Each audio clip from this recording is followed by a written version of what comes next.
ఆ సమాధానం ఆధారపడి ఉంటుంది. ఆయన ఇచ్చే సమాధానంలో మన లేమిలో కూడా మనం సమాధానంగా ఉంటాం.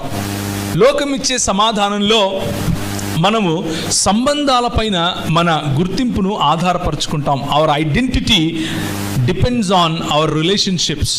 ఆయన ఇచ్చే సమాధానంలో ఆయనే మన గుర్తింపుగా ఉంటాడు.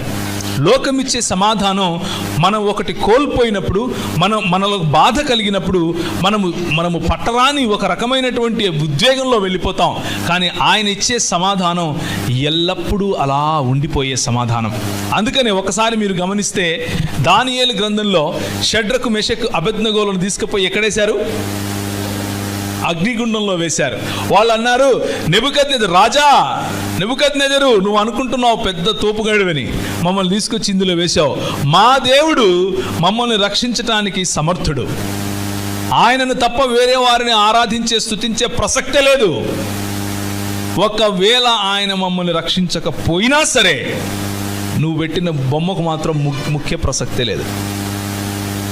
ఈ అనుభవాన్ని షలోమ్ అనుభవము అంటారు. ఇలాంటి అనుభవం అంటే అగ్నిగుండంలో మనం నివసిస్తూ ఉన్నా, అగ్నిగుండంలో మనల్ని పడవేసినా కానీ ఆయన యొక్క సమాధానం, ఆయన యొక్క సన్నిధి మనకు తోడుగా ఉండటం. అప్పుడు ఆ రాజు అంటాడు, మనం ముగ్గురిని పడేసాం కదా, ఈ నాలుగో ఆయన ఎవరు? Who is this fourth man? ఈ నాలుగో వ్యక్తి ఎవరు?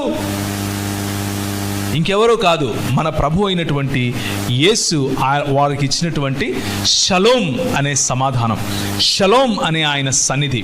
ఆయన సన్నిధి సకల ఆశీర్వాదాలకు, సకల సంతోషానికి కారణం.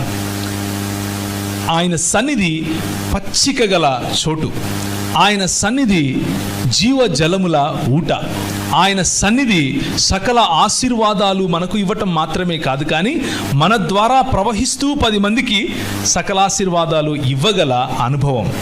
ఆ అనుభవాన్ని షలోమ్ అంటారు. కాబట్టి యేసు ప్రభువు యొక్క పునరుత్థానం మన జీవితాలలో షలోమ్ తీసుకొని వస్తుంది.